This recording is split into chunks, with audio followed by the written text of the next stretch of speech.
Alan Karpick with Rob Hummel, and a person that needs no introduction to Purdue fans or anybody really in sports media or basketball media. Though he would bristle at that notion, but that is the reality of it all. And Rob, you're the busiest guy in college basketball and in pro basketball, and yet this is going to air. Part of this is going to air after the Alabama game, but some of it we'll put on our site the day before as well, or the day of. And I am Brian Newbert, mutual friend and my colleague that had talked to. He said, first question you got to ask him was about the Alabama game when you guys came back the day and you were down 15, 17, something like that. What do you remember? I just remember Chris Kramer going off down the stretch. Yeah. But what do you remember from that trip to Tuscaloosa? There's a lot that I remember about it. Warming up, we were on one of the far ends. Mark Ingram wins the Heisman for Alabama. Right. So, like, the crowd goes from really not that into it, even though we're like the 5th-ranked team in the country, to very into it after he won. You know, they showed it on the Jumbotron in the stadium. And then there was like 5 frat dudes that had gotten into our Facebooks. And they had found pictures of us at a Halloween party, and we definitely looked like we'd been enjoying ourselves. And they had made these life-size cutouts of like Kramer was dressed up as, I think, John Daly. I was Buzz Lightyear. Who else? Stevie Loveless was like Woody the Cowboy. So I remember that, and us being like, oh, shit, I hope Coach Painter doesn't see this. Yeah. And then we didn't play very well in the first half. Jawan got in foul trouble. And then in the second half, just played so well. Yeah. Kramer was dominant at the end of the game. We finally started making some shots. I guess selfishly, I feel like I had a pretty good game in the second half, but it was an awesome comeback. And then to see CK kind of like just impose his will. And honestly, it showed that like jamming the point guards was something that worked. They were so worn down at the end of that game. They wanted no part of that. Yeah. They really didn't. So it was a big win for us. And certainly Alabama was pretty talented. They didn't have a great year, but like Scenario Hillman was a good player. And Jermichael Green ended up having a good NBA career. Tony Mitchell, like they had some good dudes. So to go on the road and see that level of athleticism, that season, we had some incredible wins. The Tennessee game in the Virgin Islands, Bam on the road, Michigan State on the road, Ohio State on the road. Like there was some really, really big time wins away from Mackey Arena that year. Yeah, you guys, it was unbelievable. And the intensity, at least in the game in the Virgin Islands, I can remember the Tennessee game. Just playing in a bandbox gym, pretty much. And those games got to be, because you guys are all big time athletes. Tennessee plays in front of 20,000 sometimes, and you guys always have played in front of 14,123. But that type of game and that type of environment, and I know it's commonplace now, and it was commonplace then to some extent, but those were intense games. Just to watch. That's one of the more intense games I can remember you playing in, was that win over Tennessee that year. Yeah, that was a high level game. Each one played so well in that game. I think for him to do that against Tennessee's athleticism and length, but you're right. The game was super intense. It was really warm in the gym. Yeah. That's where Kramer was swimming on the floor. Probably he was soaked because it was so warm. Sliding still sliding. I really, the funny thing about that is I remember riding over to the game. They put us in these pickup trucks that were like open air in the back with benches. And that's how we rode over. It was awesome. Stay in that, I think it's a Westin hotel. Each one got married there. I swear to God, he got married there because he was the MVP of the tournament.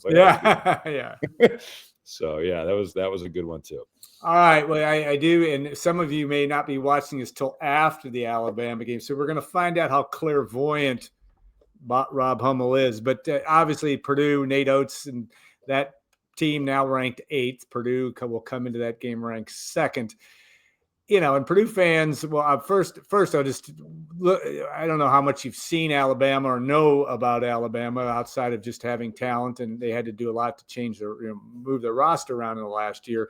It's going to be a huge test for Purdue in a game that may test Purdue's athleticism again. Is that a fair assessment from what you see? Yeah, I watched the St. John's game because I was that's just true. curious That's on right. how they went in there and won at the Garden. Yeah. And, just watching how dynamic their guards are, whether it's LeBaron Philon or it's Aiden Holloway or it's LaCharles Reitzel, who's been on the team for a couple years now. Yeah. Those three guys were phenomenal. Like, it's just getting to the rim, making big shots. Certainly that stood out. And then just the level of athleticism. I mean, they don't have like crazy size, it doesn't seem like, but they do have athletes. And in terms of containing the bounce and then also just rebounding the basketball, which has been a pretty substantial weakness, I would say, in the 2 games that Purdue has played so far this year, it's going to really test them. They're going to have to play far better than what we've seen. It certainly hurts that you're missing a guy like Trey Coffin-Wren. He's an All-American, right? But there's still some issues that were maybe, I guess, not entirely surprising. I knew that we would at times have trouble containing the dribble, but I think it was surprising because of the opponents. I think it's fair to say. So, it'll have to be Purdue's best effort of the year. And, just from a defensive standpoint, from a rebounding standpoint, and then hopefully Trey Coffin-Wren is back to give a boost in the scoring department. Yeah, I can only imagine you've experienced 5 years in one form or another of Matt Painter practices. I know he's rebound war forever. Right. I'm going to guess that demeanor has changed some. He's kind of kindler, gentler in some ways, but I'm sure that point is being made about, Jesus, grab the ball, fellas. I mean, that's kind of what it is. I mean, they've got well, it's also, Alan, I think it's like checking out. It's just Yeah. going and finding your man and then going and pursuing the ball. And too many times, especially in that Oakland game, just guards flying in there. It wasn't necessarily always their big guys that were hurting Purdue. It was a lot of times their guards that were flying in from the perimeter. Yeah, and that is a recipe for disaster against good teams if you can't figure that part out, and that will be an interesting thing to watch. All right, you look at the landscape of college basketball, and again, you don't need pumping of the Goodman, Hummel, and McCall, except for that you have to deal with Jeff Goodman every week. That's still, I do. Which is the running gag, but it's a great. You guys play that off beautifully, but.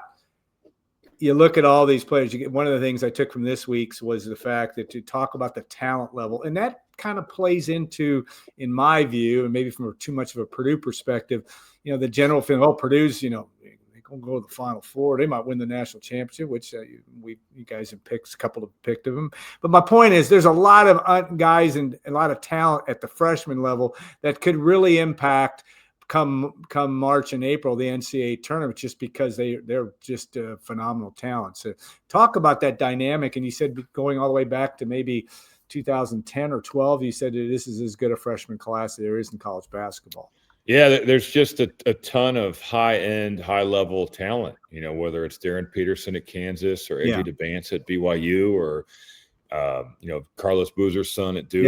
Yeah. All three of those guys are big-time prospects, big-time players. I'd throw Nate Ament in there because of just how athletic and fluid he is at 6'9". And then there's a lot of freshmen that are maybe not like considered elite pro prospects, but are still really good players, So just in terms of the depth of the class and how many guys can come in and impact a team. And then on top of that, the fact that we don't have COVID fifth-year players for the first time. Now, there's still a lot of older players with the portal and whatnot, but that really hurt the freshmen. You come in and you're competing with all these guys that are 23. Well, if you're 18, it's gonna be a challenge for all the guys that aren't the elite level prospects. So I think it's a healthy thing to get back for college basketball because we've kind of seen freshmen outside of a few, kind of just not have the same impact that maybe we'd seen in years past. But there is talent everywhere. Like LeBaron Philon's a great example. We did that draft and he didn't get taken. And then you're watching the game against St. John's. You're like, this guy is balling out here. So I think there's many other examples that you could go to. I wish I had that list in front of me of all the guys that didn't get picked, but it was for 3 people taking 13 guys. There were still plenty of guys where you're like, man, he's a good player. Yeah, Goodman Hummel and McCall podcast drops Thursdays, and you can get it on your favorite podcast platform at Field of 68, etc. You guys did an impressive job of not poking fun at each other, but also having those names out there and determining. One of the things you talked about and was coaching and certainly Coach McDermott at Creighton and the future of not only his future, but also, and I'm not saying no Matt Painter's within it, who knows? And in this world, who knows what happens? But you talk about, I guess, with Coach Matt Painter, what, he's 55 years old. He could stay and probably set darn near every record in the Big Ten if he stays long enough. Just from what you know of him, and in today's world, where do you see where he is in his life cycle, or is it in today's world a year by year thing for him? And again, I'm not saying he's leaving after this year. Yeah, but I want him to coach till he's 75 and just obliterate everything. Like I think that would be awesome, just because from a recognition standpoint, for everyone to understand how good of a coach he is. I don't think that will happen. I'm not, again, like you, I'm not saying he's going to retire after this year. If they won the whole thing, would it cross his mind? I wouldn't be surprised if it did. My thing is that I would, if he was asking me for advice, which he's not, but if he was, I would say, Coach, you've built this thing from such a low level of where things had fallen to now where this thing is a machine. Reap the benefits. I know he's a big movie guy. Obviously he loves the Cubs. That's a summer hobby. But I just, as long as he's coaching with people he really enjoys and players he really enjoys and winning, I feel like he's been insulated from some of the, not all of them, but some of the problems that come along with being a Division I high major college basketball coach. Right. Like they have really good guys. They've retained players. It's not like he's starting over with a new roster every year. So I would encourage him to, just stick around and enjoy this thing. But he'd probably say, do you know how hard this is to retain all these dudes?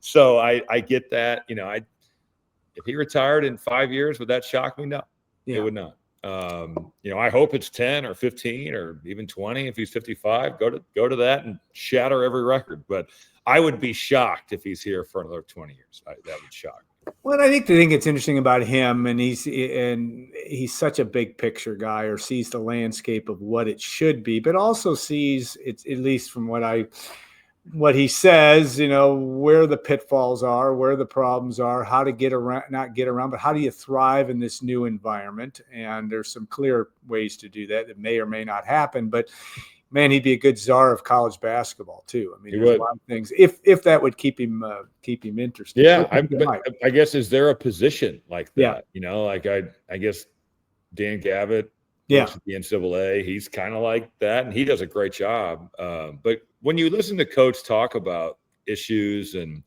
he sees it well from all levels. It's not like he's talking about what's best for the Big Ten or Purdue. Right. I think he does a good job of seeing what would be good for mid majors, low majors.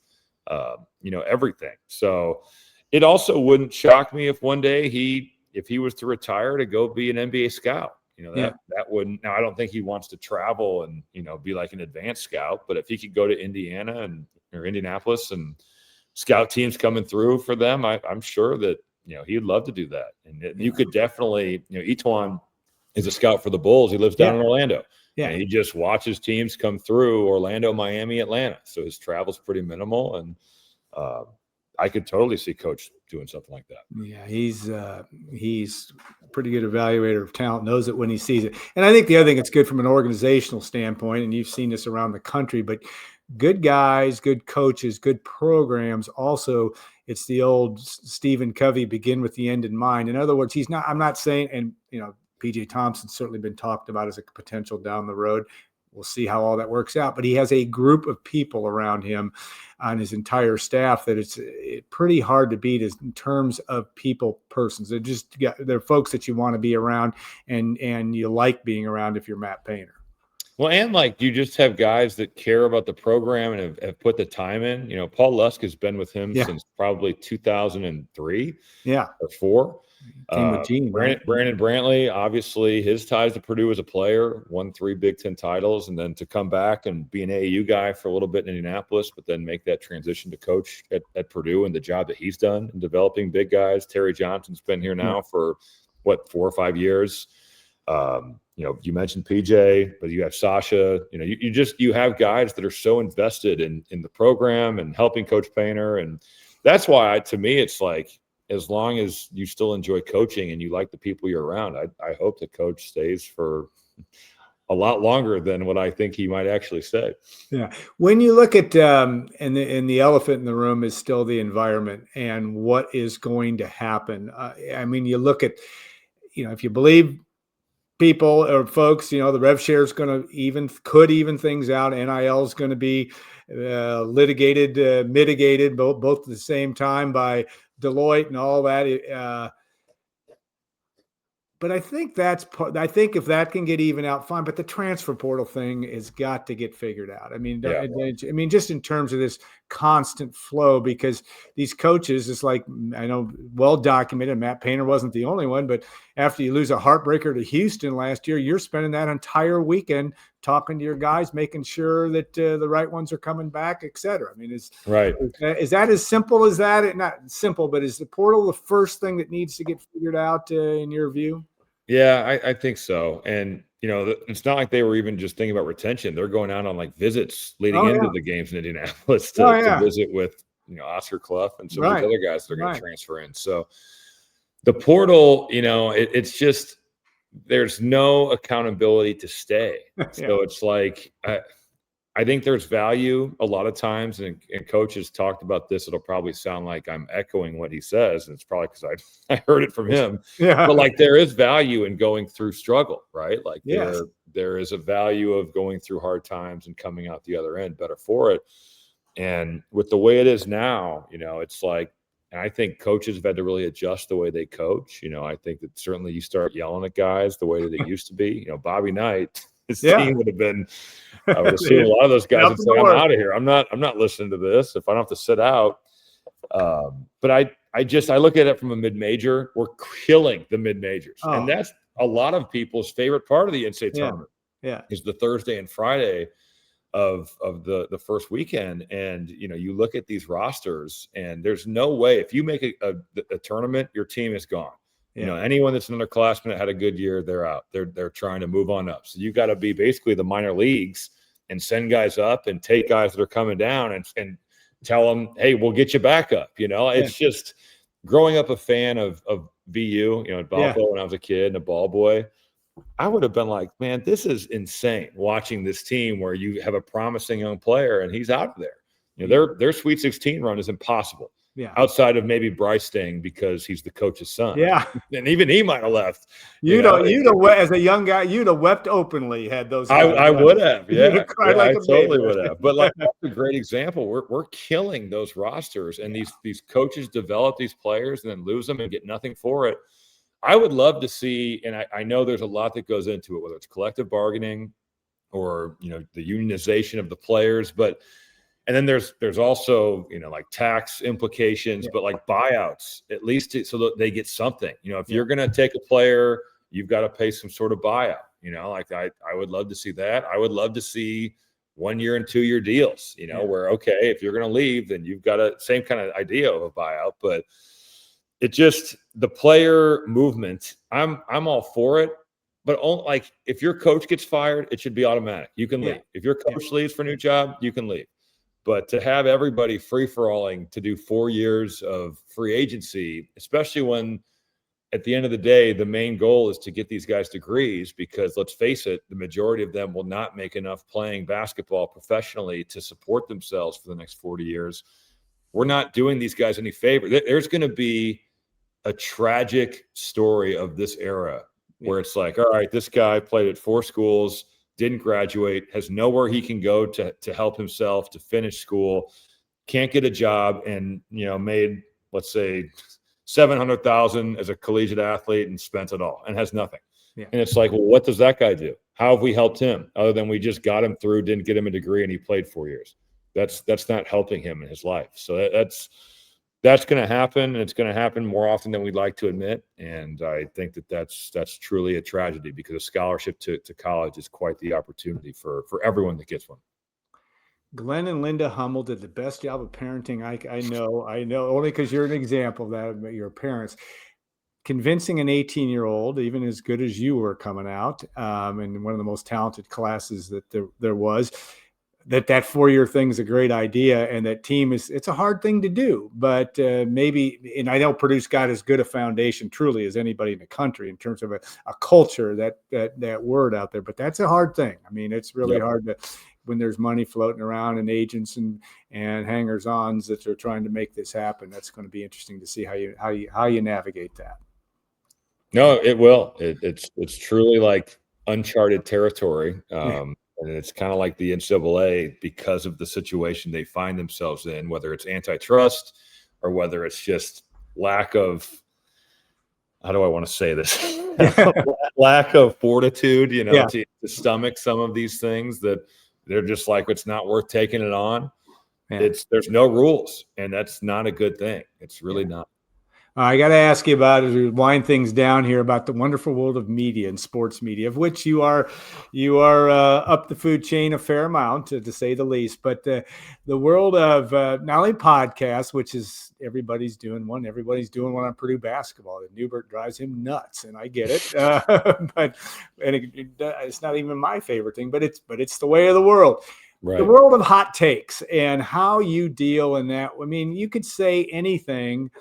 At any point in time, you could say something right now. We don't use shorts in this, so we probably should, because it would probably help our business some. But my point is, does that change it when you're doing podcasts? How do you say things, and you don't lose terrible language, but you use language that makes your mom bristle, apparently.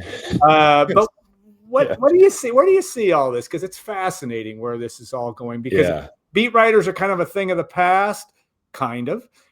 Podcasters and broadcasters are what's going on. So where do you see it all? Yeah, I look at the hot take stuff. I just try not to do it. I don't like doing it. I don't like making lists of the best, because I'm like, it's all you do is argue, and I don't like to argue. So I'm not good at it. I don't enjoy it. So I just don't do it, and I think that's partly what's kind of funny about Goodman and I's dynamic, is that Jeff, he does do it, he's willing to. And I think Jeff, I've known Jeff Goodman since I was 15. He was covering AAU for Fox. So I got to know him just at all these AAU tournaments, because he was always around. We were winning a lot. So he covered our team pretty closely. And, I think he knows basketball at a high level, but and he also has the relationship with coaches, but he does like to troll on Twitter, and he likes to kind of like wade into those waters. I don't. I really do not. But I just think if we're going to argue of who's the best 5, whatever, whether it's NBA players of all time, or like, you may have a different answer than me, and I'm like, that's fine. I think it's Michael Jordan. You might think it's LeBron James. Somebody else might think it's Kobe Bryant or whoever. And I don't really care. So it's like, exactly. I think that's kind of where it's, but I do understand that that's become the norm through some of the like first take stuff.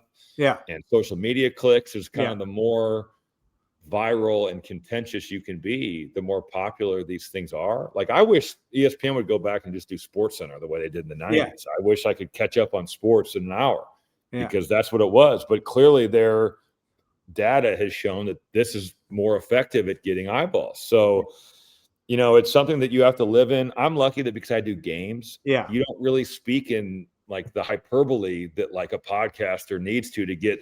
And let's be honest, if you're going to talk about like just boring stuff, then people aren't going to listen to your podcast. So it's kind of a catch-22, right? Well, in order to get more people, I have to say more outlandish stuff. And then it just spirals, I feel like. So because I do so many games, I don't really have to navigate that world. I just try to talk about basketball in the objective way that I see it. And, if that's too boring, so be it. I'm okay with that. So I understand that that's become kind of the thing, but it's not for me. It's just not for me. Yeah, even in our little world, we do hope that there's room for expertise in having been there and covering a team, or having, in your situation, having played at the highest level. But Alan, we've even lost out. Like you mentioned, the beat writers. Like a lot of these AI articles, you read a preview on a game, it is awful. Like you think about how Purdue was covered when I was playing, whether it was you guys or Jeff Washburn or some of the other guys that were covering the team, like they were around and they were actually, you guys were writing actual articles. And I give Golden Black a lot of credit because you guys still do. But, you know, you look at a lot of these previews on games, there's not really articles on the teams. You don't get that same. There's a few places that do, but some of the AI articles that get written are like, man, this is so bad. And it's just, it is what it is. Like, that's the way we're going, unfortunately. All right, last question. You obviously in your playing career, you guys dealt with pressure. Maybe not. You didn't have a preseason number one, but you had a lot of expectations in a little bit different world, but there still were a lot. What if you had a chance, and maybe you have, but even in your role in media, it's probably harder to do that. But you were going to sit in front of the guys at Purdue this year, and you've got three of the most experienced seniors and great. From what I know, great guys, but great players. What do you tell them in terms of this year and how best to navigate that and be ready for March when you know there's going to be people? Could have happened on Thursday night against Alabama where people are going to start taking shots at you because you're not good enough or you don't have enough speed at the wing or whatever it is. What do you say to them? Well, it would be hard to give Fletcher, Braden, and Trey advice on that because they've seen pretty much. They haven't had to live it. Yeah. You could see. I don't think that I really have much advice for those guys because the pressure they faced post Fairleigh Dickinson loss is probably like the worst and like the craziest just level of for a whole year hearing about that game. And then, you know, it was crazy to watch them in the tournament because even when they won it, they weren't even excited to advance because it was all about getting back to the Final Four. So I think for those three, I don't have any advice. Those guys have seen it all. I think for the new guys, it's just, you know, you've got to block out all the extra noise. And in terms of the season, it's a long year. And I've always thought this about college basketball. After losses, it's going to feel like the world is ending. And after the wins, it feels like this is a euphoric state. And I think you have to stay in a level place. You can't get too high. You can't get too low.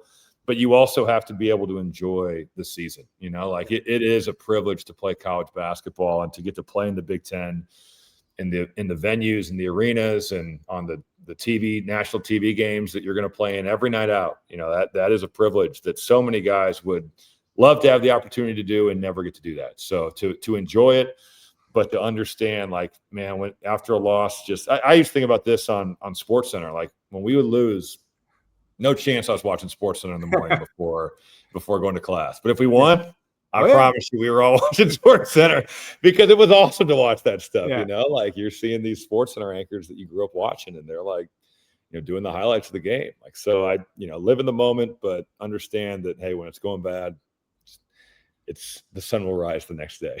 It doesn't always feel like that. Well said. And I think that's as good advice that you aren't going to give available out there. So, hey, thanks so much for your time. It's always a privilege to have you on and you taking the time to do this. You can look for Rob's work on any number of media outlets, including Fox, BTN, and NBC. And I got him. And then, of course, Field of 68, which is actually a partner of On3 these days. So they're our best friends. Boy, so you're even friends with Jeff these days. Who would have thought? Yeah, right. I don't think we're going to – I know I won't – Newbert might rise to that level someday. I'm not sure I will. But, all right, hey, have a great rest of your day. Thanks so much, and we very much appreciate your time. No problem, Alan.